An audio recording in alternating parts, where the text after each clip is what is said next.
नमस्कार। हिमाचल में मंत्रिमंडल का गठन होते ही कांग्रेस में मारदार शुरू हो चुकी है। नेताओं में लाठी डंडों की जगह अब उस्तरे चल रहे हैं, सिर मुंडवाए जा रहे हैं और सुक्खू के खिलाफ बवाल काटे जा रहे हैं। दरअसल सुक्खू की कैबिनेट में 7 नए विधायकों को बनाया गया है, लेकिन कुछ ऐसे विधायक हैं जिन्हें मंत्रिमंडल में जगह नहीं मिली। इन्हीं में से एक हैं दुमारवी विधानसभा के विधायक राजेश धर्माणी, जिन्हें सीएम सुक्खू का करीबी माना जाता है। चुनाव के दौरान धर्माणी कई मौकों पर सुक्खू के साथ व्यक्त साझा करते हुए दिखाई दिए थे, लेकिन बड़ी खबर आपको बता दें, आखिरी वक्त पर सुक्खू ने उनके साथ ऐसी धोखेबाजी की है जिससे कांग्रेस विधायक भी सदमे में चले जा चुके हैं। सिर मंडवाकर बवाल कर दिया तो आज हल्ला सुक्खू और आलाकमान की चालाकी पर बोलेंगे, मंत्रिमंडल के गठन पर ऐसा राज खोलेंगे, आप भी सुनकर दंग रह जाएंगे। हैरानी की बात तो यह है कि विधायकों के साथ तब सबसे बड़ा छल हुआ जब शपथ ग्रहण से एक रात पहले उन्हें मंत्री पद के लिए फोन किया गया।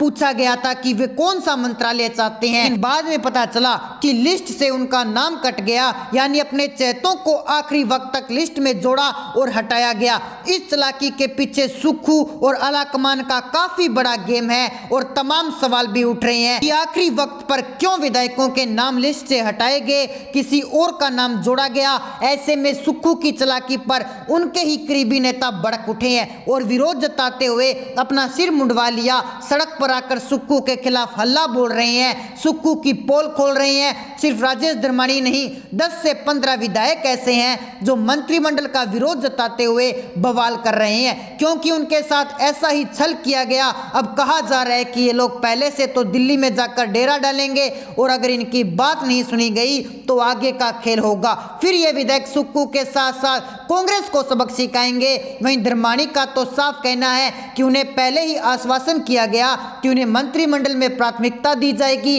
लेकिन जिस तरह से बिलासपुर को अनदेखा किया गया यह बिल्कुल बर्दाश्त नहीं किया जाएगा। कांग्रेस के बाकी नेताओं का कहना है कि इसको लेकर वो दिल्ली जाएंगे और हाईकमान से सीधी बात करेंगे। बता दें कि मंत्रियों की लिस्ट से नाम कट जाने के बाद ही धर्माणी शपथ ग्रहण समारोह के शिमला भी नहीं गए, जाएंगे तो सिर्फ बीजेपी में। कहा जा रहा है कि जिन 10 से 15 नेताओं के साथ सुक्खू ने धोखेबाजी की है वो आलाकमान के पास आर पार की लड़ाई के लिए दिल्ली जाएंगे और अपनी मांगों पर बात करेंगे। अगर अब दिल्ली से भी कांग्रेस के बागी विधायकों की बात नहीं मानी तो फिर उसके बाद आगे कांग्रेस की कहानी बिगड़ जाएगी। सूत्रों के मुताबिक कहा जा रहा है कि अब हिमाचल कांग्रेस में जबरदस्त युद्ध शुरू हो चुका है। इस बवाल को देखते हुए बीजेपी भी एक्टिव मोड में आ चुकी है।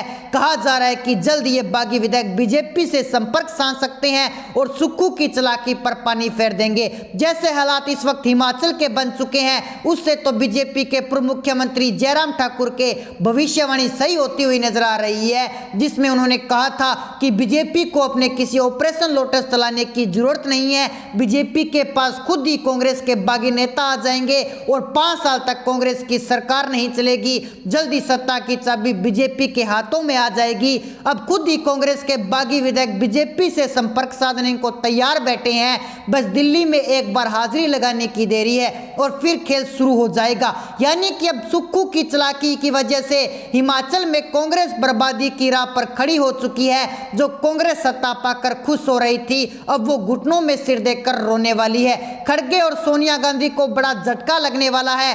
कहा तो ये भी जा रहा है मंत्रिमंडल के गठन से प्रतिभा सिंह भी काफी ज्यादा नाराज हो चुकी है, क्योंकि सुक्खू ने कैबिनेट गठन में अपनी मर्जी चलाकर कांग्रेस प्रदेशाध्यक्ष प्रतिभा सिंह को आईना दिखा दिया और ये साबित कर दिया कि आलाकमान के आगे प्रतिभा सिंह की कोई औकात नहीं बची है, उनकी अब चलने वाली नहीं है। और तो और सुक्खू ने शिमला जिले से अपने 2 खासम खास को मंत्री बनाकर बता दिया कि वो हिमाचल कांग्रेस के नए बॉस हैं। अंदर खाने होलीलो जुबल कोट खाने से रोहित ठाकुर कुसुम पट्टी से अनिरुद्ध सिंह को मंत्री बनाने का विरोध कर रहा था। इनकी जगह पर होलीरोज रामपुर से नंदलाल और रोहडू से मोहनलाल बट्टा को मंत्री बनाने की पैरवी कर रहा था, लेकिन सुक्खू ने इसकी परवाह किए बगैर रोहित ठाकुर और अनिरुद्ध को मंत्रिमंडल में जगह दे दी। मानी जा रहा है कि सुक्खू को मंत्रिमंडल बनाने के पीछे भी इन्हीं 2 विधायकों विधायकों की रणनीति ने काम किया है। आखिर सुक्खू ने दोनों को ही मंत्री पद पर सुशोभित कर दिया। इसी वजह से सुक्खू ने कैबिनेट में शिमला जिले का दबदबा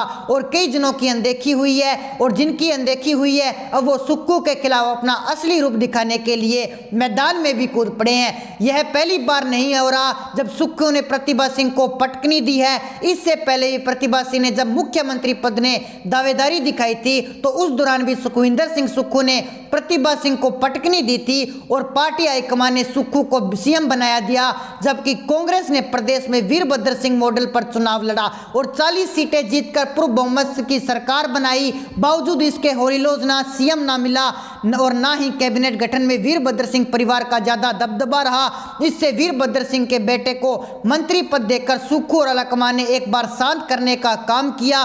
सबसे चौंकाने वाली बात तो यह है कि मंत्रिमंडल में 3 पद खाली छोड़कर अभी भी बागी विधायकों को लालच दिया जा रहा है ताकि वो बगावत कर कहीं और ना खिसक जाएं। उन्हें रोककर उनके लिए बार बार 3 खाली पदों का दिलासा दिया जा रहा है। उन्हें रोकने के लिए नौटंकी दिखाई जा रही है कि अभी बवाल मत करो, आगे ये पद उन्हें दे दिए जाएंगे। लेकिन कांग्रेस और सुक्खू की चालाकी उन पर ही भारी पड़ चुकी है, क्योंकि सुक्खू ने 5 जिलों के साथ भेदभाव किया और इन 5 जिलों से एक भी मंत्री नहीं बनाया गया।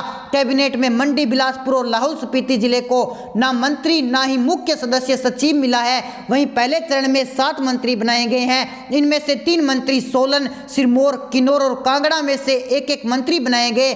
कांगड़ा प्रदेश का सबसे बड़ा जिला है। ऐसे में अब बागी विधायकों ने सुक्खू का जीना मुश्किल कर दिया। कहा जा रहा है कि अब तो विधायकों की तरफ से खुलेआम और खुलकर सरकार गिराने की धमकियां दी जा रही है।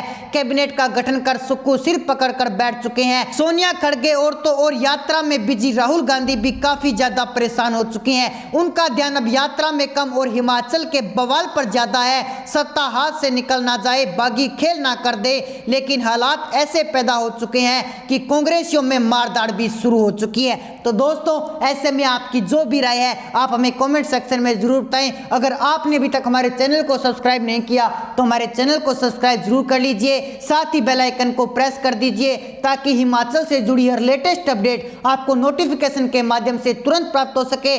मिलते हैं एक नई अपडेट के साथ, तब तक के लिए जय हिंद, जय भारत।